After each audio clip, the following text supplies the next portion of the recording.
इस वीडियो में हम बात करने वाले हैं मेंटेनेंस डिपार्टमेंट या मेंटेनेंस में यूज होने वाले कॉमन टूल्स के बारे में। टूल्स के क्या क्या नाम है और इनके क्या क्या काम है, इन्हीं सब के बारे में डिटेल में हम इस वीडियो में जानेंगे। तो देर न करते हुए शुरू करते हैं। कॉमन टूल्स को हमने दो भागों में डिवाइड किया हुआ है, जो आपके सामने स्क्रीन पे हम शो कर रहे हैं। स्क्रीन पे आप देख सकते हैं कॉमन टूल्स को हमने जिन दो भागों में डिवाइड किया हुआ है उनके नाम hand tools and power tools है। हम अगर बात करें हैंड टूल्स की, तो हैंड टूल्स के अंतर्गत यहाँ पे स्क्रीन पे जो भी नाम आपको शो हो रहे हैं इनको हमने सम्मिलित किया हुआ है। अगर हम बात करें इनके डिटेल में जानने के लिए, तो सबसे पहले टूल्स का नाम है फाइल। फाइल गाइस दिखने में कुछ इस तरीके का होता है, जैसे कि स्क्रीन पे हम शो कर रहे हैं, आप देख सकते हैं। इसको अभी हम थोड़ा जूम कर रहे हैं। इसको हम हिंदी में रेती भी बोलते हैं। यहाँ पे आपको जैसा शेप दिखाई दे रहा है, इन शेप के आकार का ये फाइल है। जिस तरीके का इन फाइल का आकार है वैसे ही इसका काम भी है गाइस। अगला टूल्स का नाम है हैमर। तो हैमर गाइस दिखने में कुछ इस तरीके का होता है। इस तरीके के हैमर का यूज गाइस हम ज्यादातर इलेक्ट्रिकल वर्क में यूज करते हैं, जैसे कील हो गया, फास्टनर हो गया, ब्रैकेट हो गया, ग्रावल प्लग या गुल्ली हो गया, इनको ठोकने के लिए हम इसका यूज करते हैं। अलग अलग कामों में अलग अलग साइज और आकार के हैमर हो सकते हैं। इसको हम हिंदी में हथौड़ा बोलते हैं। अगले पार्ट का नाम है मैलेट। गाइज मैलेट कुछ इस तरीके का दिखने को मिल जाता है। अगर हम जूम करके इसको दिखाएं तो आप देख सकते हैं स्क्रीन पे, यहाँ पे तीन प्रकार के जो मैलेट हैं आप देख सकते हैं। यहाँ पे इसको लकड़ी का मैलेट बोल सकते हैं, ये पीवीसी मैलेट है और ये रबर मैलेट है। मैलेट का जो मेन काम होता है गाइज वो होता है किसी भी चीज को अगर आप ठोक रहे हैं तो उसपे कोई भी प्रकार का स्क्रैच या स्पॉट नहीं दिखाई देता है। अगले टूल्स का नाम है knows plier. Knows plier guys देखने में कुछ इस तरीके का होता है, आप देख सकते हैं स्क्रीन पे। इसको हिंदी में नोक प्लायर से नाक प्लायर भी बोल सकते हैं। इसकी जो बनावट होती है गाइस वो बिल्कुल नाक के आकार की होती है, आप देख सकते हैं स्क्रीन पे। और इसमें ये वाला जो भाग ये सब नुकीला होता है, तो ये गाइस ऐसे जगहों पे पहुंच जाता है जहां पे हम कॉम्बिनेशन प्लायर या वाटर पंप प्लायर यूज नहीं कर पाते हैं, वैसे जगहों पे नोज प्लायर पहुंच जाता है। अलग अलग काम के लिए अलग अलग इनका यूज होता है। किसी भी चीज को पकड़ने के लिए यहाँ पे एक ग्रिप जैसा दिया हुआ है और वायर को कटिंग करने के लिए इसमें कटर जैसा भी दिया हुआ है। ये भी अलग अलग साइजों में उपलब्ध होते हैं। अगला जो पार्ट है इसको हम मंकी प्लायर या वाटर पंप प्लायर बोलते हैं। ये दिखने में कुछ इस तरीके का होता है गाइस, आप देख सकते हैं। यहाँ पे तो फिलहाल अभी आपको ये छोटा जैसा दिखाई दे रहा है, पर इसको हम एडजस्ट करके छोटा बड़ा कर सकते हैं। यहाँ पे अगर बहुत ध्यान से आप देखेंगे तो इसमें एक ग्रिप जैसा कुछ बना हुआ है, जिससे हम इसको एडजस्ट कर सकते हैं। ये खसक करके ये वाला पॉइंट नीचे की तरफ भी आ सकता है, और इसका जो जा होगा, मतलब जो इसका मुंह होता है, वो और काफी बड़ा हो सकता है। फिलहाल इस टाइम पे खोलेंगे तो ये छोटा मुंह खुलेगा। जब इसको हम घसका के नीचे की तरफ कर देंगे तो इसका मुंह बड़ा साइड में खुल सकता है गाइस। किसी भी पाइप या सामान को पकड़ने के लिए इस टूल्स का यूज किया जाता है। अगला जो टूल्स है गाइस उसको बोलते हैं कॉम्बिनेशन प्लायर। वो दिखने में कुछ इस तरीके का होता है, आप देख सकते हैं यहाँ पे स्क्रीन पे। जैसा इस टूल का नाम है उसी तरीके का इसका काम भी है। यहाँ पे आप देख सकते हैं अगर ध्यान से, तो यहाँ पे जो जगह बचा हुआ है इसमें हम कटिंग करते हैं। जैसे जीआई वायर हो गया, स्टील वायर हो गया, इनको हम यहाँ से कटिंग कर सकते हैं। और साथ ही साथ किसी वायर को छिलना हो तो ये वाला भाग भी हम यूज करते हैं इसमें। अगर किसी भी चीज को पकड़ना हो तो इस दांते वाले भाग को हम यूज करते हैं। किसी भी चीज को खींचना हो अगर, तो यहाँ पे जो प्लेन वाला भाग है इसमें बहुत हल्का हल्का छोटा छोटा ग्रिप बना होता है, इस भाग को हम यूज करते हैं। ये भी अलग अलग साइज और आकार में आते हैं। अगला जो पार्ट है गाइस इसका नाम है वायर स्टीपर। वायर स्टीपर आपको दिखने में कुछ इस तरीके का होगा, यहाँ पे आप देख सकते हैं गाइस। इससे हम वायर को छीलने और काटने का काम करते हैं, और इसमें एक यहाँ पे आपको नट जैसा दिखाई दे रहा है, ये इसको एडजस्ट करने के लिए होता है। मान के चलिए अगर कोई वायर बहुत पतली हो तो हम उसके हिसाब से इसको एडजस्ट करेंगे कि वो वायर छीलने में कट ना जाए। अगले टूल्स का नाम है गाइस स्क्रू ड्राइवर। यहाँ पे अभी आपको शो कर रहे हैं, यहाँ पे स्क्रीन पे आप देख सकते हैं आपको दो तरीके का स्क्रू ड्राइवर शो हो रहा है। ये जो दोनों स्क्रू ड्राइवर आपको शो हो रहा है गाइस, इसके बिट को अगर आप देखने की कोशिश करेंगे तो ये आपको ब्लैक जैसा दिखाई दे रहा है, क्योंकि इसमें मैग्नेट लगा हुआ है। मान के चलिए कोई भी पेच अगर आपको थोड़ा सा अंदर में कसना हो तो इसका ये जो भाग होता है, इस भाग पे आप उस पेच को चिपका सकते हैं और अंदर आसानी से कस सकते हैं। लेकिन याद रहे, अगर स्टील पेच है और पेचकस का झुकाव नीचे की तरफ है तो यह पेच गिर सकता है। ये मैग्नेट सिर्फ लोहे के पेच में ही वर्क करेगा। हालांकि इस पेचकस की जो बनावट होती है बहुत ही अच्छी क्वालिटी की होती है। इसमें अगर पेच फंस जाता है तो जल्दी निकलने का या स्लिप होने का चांस नहीं होता है। स्क्रू ड्राइवर भी विभिन्न प्रकार के वर्क में विभिन्न प्रकार के साइज में आते हैं।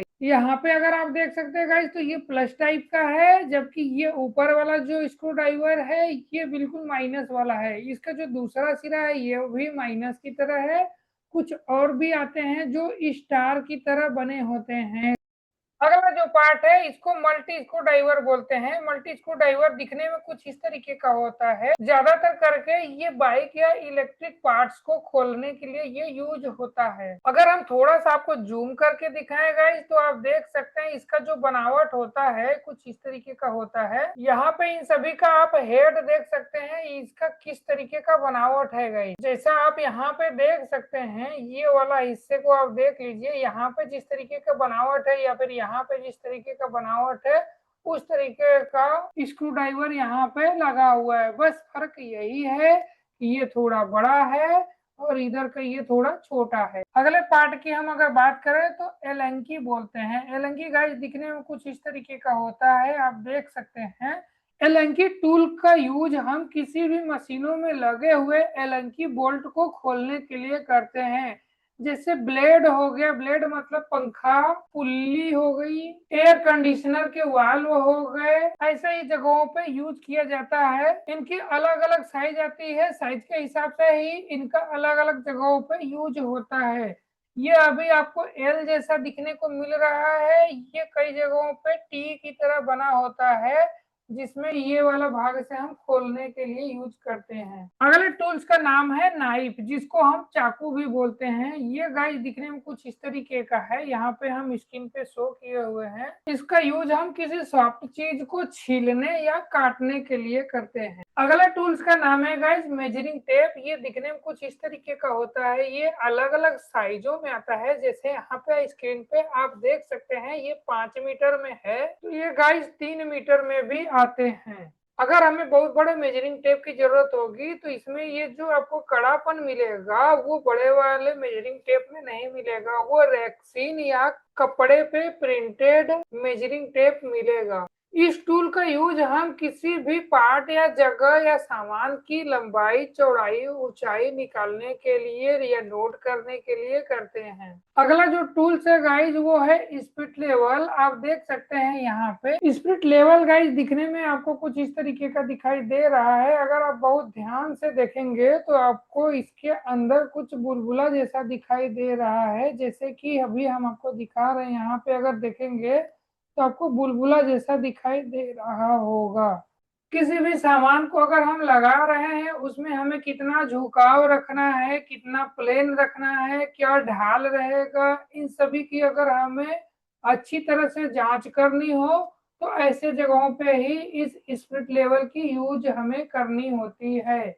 अगर ये स्पिरिट लेवल इस तरीके का झुकाव में आएगा तो इसमें जो बुलबुला रहेगा वो ऊपर की तरफ भागेगा। स्पिरिट लेवल अगर बीचों बीच इस तरीके का रहेगा तो इसमें बुलबुला बीच में बिल्कुल आएगा। कुल मिलाकर झुकाव या समतल ज्ञात करने के लिए स्पिरिट लेवल का हम यूज करते हैं। अगले टूल्स की अगर हम बात करें गाइस तो आप देख सकते हैं कॉन्टिन्यूटी टेस्टर। ये दिखने में कुछ इस तरीके का हो जाएगा, आप देख सकते हैं। यहाँ पे मान के चलिए किसी केबल में 3 वायर है या 3 कोर का केबल है, ठीक है गाइस, और इसके अंदर जो भी वायर है इसमें से किसी एक वायर में फॉल्ट है। हमें उस फॉल्ट का पता नहीं है कि कौन सी वायर में फॉल्ट है। ऐसे कंडीशन में गाइस हम इस कंटिन्यूटी टेस्टर को अगर यहाँ पे लगाएंगे, इस छोर पे, इन दोनों छोर पे लगाएंगे तो ये ग्लो करेगा। इन दोनों छोर पे भी अगर हम लगाएंगे तब भी ये ग्लो करेगा। और इन दोनों छोर पे अगर हम इस कंटिन्यूटी टेस्टर को लगाते हैं तो ये ग्लो नहीं करेगा। तो इस तरीके के फॉल्ट को ढूंढने के लिए हम इस कंटिन्यूटी टेस्टर का यूज करते हैं। साथ ही साथ में किसी भी इलेक्ट्रिक उपकरण में बॉडी अर्थ को ढूंढने के लिए भी हम कंटिन्यूटी टेस्टर का यूज करते हैं। अगला जो टूल्स है इसको हम क्लैंप मीटर बोलते हैं। क्लैंप मीटर गाइस आपको दिखने में कुछ इस तरीके का दिख जाएगा। इससे हम गाइस वोल्टेज हो गया, एम्पियर हो गया, रेजिस्टेंस हो गया, कंटिन्यूटी हो गया और भी बहुत कुछ टेस्ट कर सकते हैं। ये अलग अलग साइज में अलग अलग फीचर्स या फंक्शन में उपलब्ध होते हैं। अगला जो टूल्स है इसको हम लाइन टेस्टर बोलते हैं। लाइन टेस्टर गाइस दिखने में कुछ इस तरीके का हो जाता है।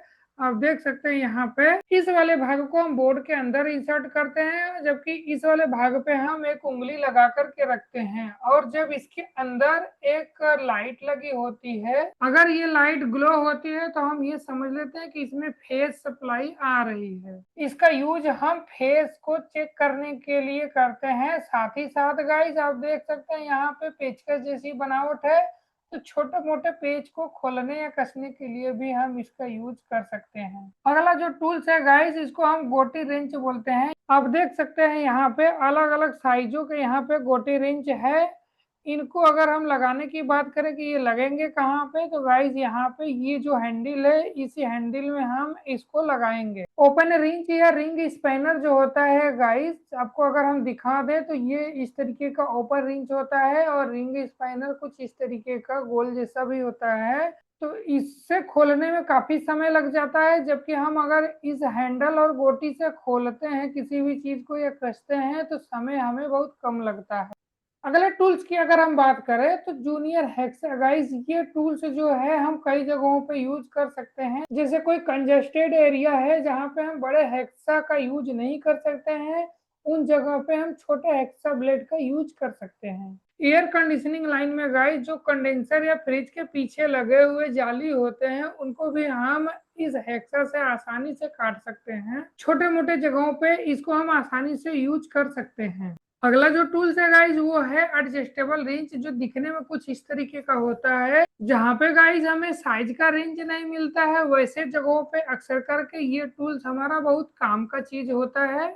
वैसे ज्यादातर करके हम इसको एयर कंडीशनिंग लाइन में फ्लेयर नट को टाइट करने या खोलने के लिए यूज करते हैं। अगले टूल्स का नाम है गाइज पुलर। ये विभिन्न साइजों में आते हैं। जैसे ये आपको जा इसका दिखाई दे रहा है, मतलब इसको हम जितना ओपन कर सकते हैं। ये अलग अलग साइजों के आते हैं। ये वाला भाग अगर इसका छोटा मिलेगा तो ये वाला भी भाग छोटा ही रहेगा। अगला जो पार्ट है गाइस इसको हम पुलर बोलते हैं। ये दिखने में कुछ इस तरीके का होता है। इसका जो मेन काम होता है गाइस वो होता है किसी भी ब्लेड, बेरिंग, कपलर, पुली इनको निकालना। जैसे कि आप देख सकते हैं यहाँ पे इमेज में, यहाँ पे ये हुक जैसा बना हुआ आपको दिखाई दे रहा है। ये किसी बेरिंग या पुली में फंस जाएगा और इसके ऊपर ये आपको एक बोल्ट जैसा दिखाई दे रहा है। इसको हम किसी भी रिंच की सहायता से कसेंगे तो ये वाला हिस्सा जब फंसा रहेगा और ये नीचे की तरफ दबाव बनाएगा तो बेरिंग या पुल्ली होता है वो बाहर की तरफ निकल जाएगा। ये सब भी बनावट में कई प्रकार के होते हैं गाइस। विभिन्न जगहों पे विभिन्न प्रकार के विभिन्न साइज में हम इसको यूज करते हैं। अगला जो टूल्स है गाइज वो है बेंच वाइज। तो बेंच वाइज गाइज कुछ इस तरीके का आपको दिखने को मिल जाएगा। कोई भी जॉब या फिटर जैसा हमें वर्क करना हो तो इसका हमें ज्यादातर यूज होता है। इसमें हम उस टूल्स को या जॉब को फंसा लेते हैं। इस हैंडल से हम इसको टाइट करते जाते हैं और इसकी जो दूरी होती है वो कम होती जाती है और जिस जॉब को हम यहाँ पे फंसाए रहते हैं वो टाइट हो जाता है। इसके बाद हम उस पे वर्क करते हैं। ये ज्यादातर करके इंजीनियरिंग कॉलेज, ITI कॉलेज या टूल वर्कशॉप में इसका यूज होता है। बेंच वाइज भी गाइज कई तरह के बनावट के होते हैं। अगला जो टूल है गाइज वो है पाइप रिंच। आप देख सकते हैं पाइप रिंच दिखने में कुछ इस तरीके का है। जैसा इसका नाम है गाइज उस तरीके का इसका काम भी है। यह टूल गाइज ज्यादातर करके प्लम्बिंग लाइनों में यूज किया जाता है। किसी भी पाइप या सॉकेट को खोलने या कसने के लिए इस पाइप रिंच का यूज होता है। साथ ही साथ किसी भी पाइप या सॉकेट को पकड़ने के लिए भी इस पाइप रिंच का यूज होता है। यहाँ पे आपको ये जो रोलर जैसा दिखाई दे रहा है गाइज, इसको अगर हम घुमा रहे हैं तो इसकी साइज भी बढ़ सकती है और घुमाएंगे इसको तो इसकी साइज भी घट सकती है। मतलब ये क्लॉकवाइज एंटी क्लॉकवाइज करने पर इसकी साइज कम और ज्यादा होती है। पाइप रिंच गाइस कई साइजों में उपलब्ध होते हैं। अपने अपने काम के हिसाब से लोग विभिन्न साइजों में इसको परचेज करते हैं। तो उम्मीद है गाइस कॉमन हैंड टूल्स के बारे में आपको बेसिक नॉलेज मिल गई होगी। आपका कोई भी सवाल या सुझाव हो तो आप कमेंट बॉक्स में डाल दें। आपका हर कमेंट मैं खुद ही पढ़ता हूँ और उस पर रिप्लाई भी देता हूँ। मिलते हैं आपसे कॉमन पावर टूल्स के वीडियो में। तब तक सीखते रहिए, इम्प्लीमेंट करते रहिए।